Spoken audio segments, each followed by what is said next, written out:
Okay, welcome back to Nick Lenz's Comic Corner, Classic Us Known Classic. This is episode number 3485, Doubleshot number 3379. Now, first up, it's the final trade in this app that has trades for this particular character, that being Grendel. Yep, this is Grendel. Devil's Crucible-Defiance came out just a couple years ago. Yeah, it's really short. It is by far one of the shortest graphic novels that I've read on here. Basically, this is a 4-issue miniseries. Basically, Grendel Prime returns to space from the previous miniseries. He's right back on Earth. All of Grendel is basically deemed illegal. Those able to change the world's ways. By the end of it, ends on a cliffhanger.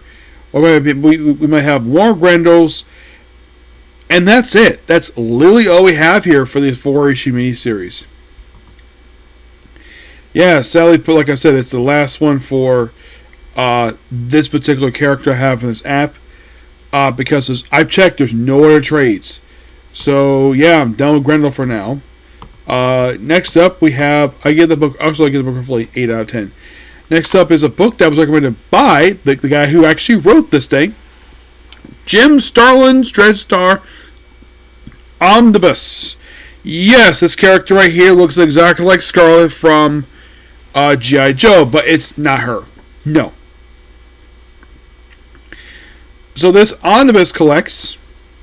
Okay, it collects the Morpheus' Odyssey. This is this actually was an 8-part feature from Epic Illustrated. Yes, Marvel Epic Illustrated. That's where this has come from. Yes. Me.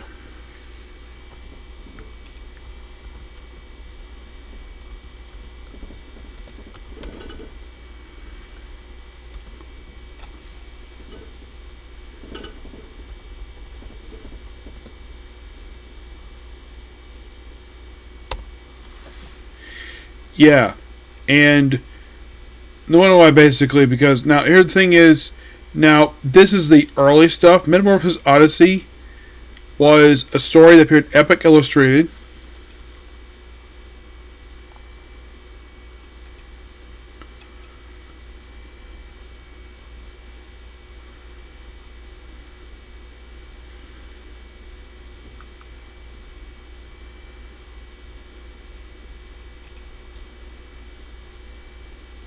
So basically, this is from the first 9 issues of Epic Illustrated, and then it also collects the Dreadstar original graphic novel.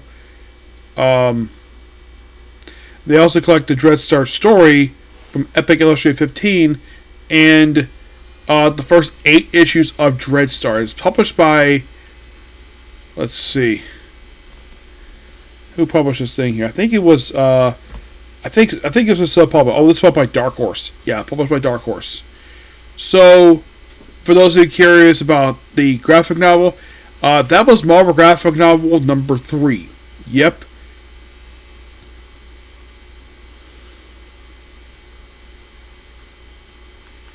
So, mostly put, Dreadstar himself is like a mercenary who, it's... The best way to describe him is that he's basically like... There's a bit of magic with him. He gets basically...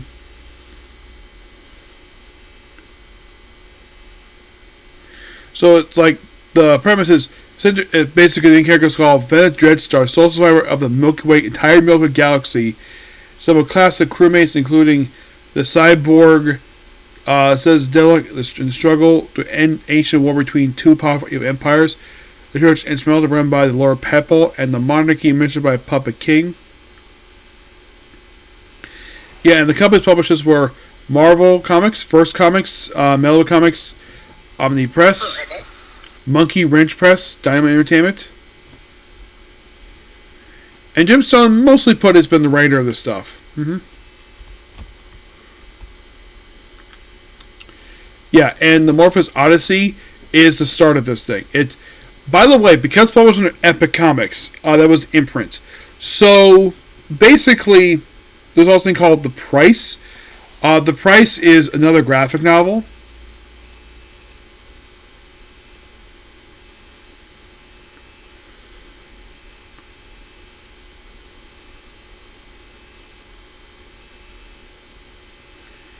Yeah. So, by the way, this book basically, I should point out that if you have a chance to read this thing, early in the early stories, there is tons of nudity, lots of nudity. There's a lot of really good space epic here. Now, how in the world, basically, how this one guy is sole survivor of the entire Milky Way galaxy? You gotta read the book itself, because Jim Starlin does a great job with this book. It's got gorgeous artwork. Yeah, he writes and draws this himself. Here's the cover for the Metamorphosis Odyssey. Yeah, I see the character, like, I'm thinking, like, wait, he looks like Green Arrow. I don't know if it was on purpose, but I'm sure probably just, that's what Jim Starlin saw. And of course, early on, the Metamorphosis Odyssey, this whole feature is in black and white.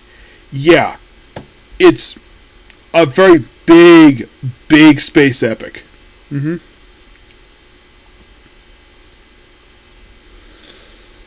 Later on, it is made in color. I'm not going to show off nudity, but there is tons of nudity here because Epic Comics, well, you can actually get away with show off nudity because, by the way, I think with page 38, it starts to go in color in the trade. But by basically around toward the end of chapter 4, going to chapter 5, it becomes color. And this is just a big sci-fi epic that keeps you gripped the whole time. You're just like, I gotta keep going because the book is so good. Yeah. This is just another graphic novel, and then, yeah, the Epic Illustrated, we have the Dreadstar ongoing Marvel Comics published. Yes, there was a Dreadstar ongoing published Marvel Comics.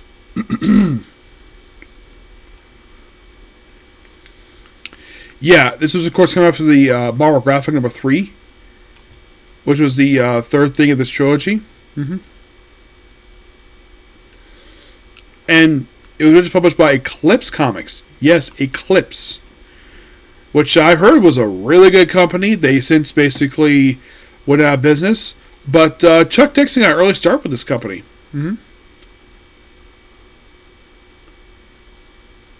Also, he also had this famous saying on his podcast, this actor's podcast, where creators get a very good amount of royalties.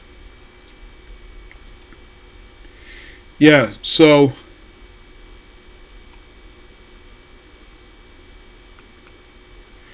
yeah, and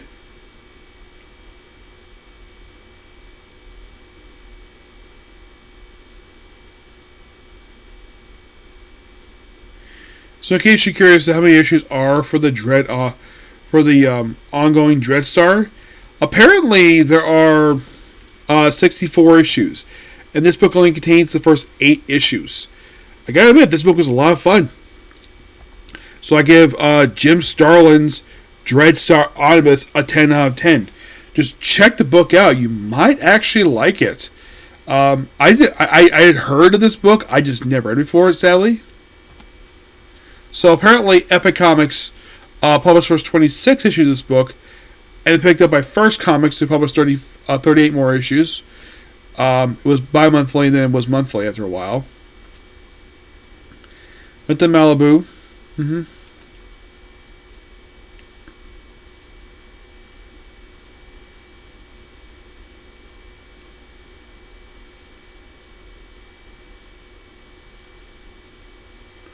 Yeah. But basically, that's pretty much it here. So, next up, another Comic Corner. Okay, next you. Bye.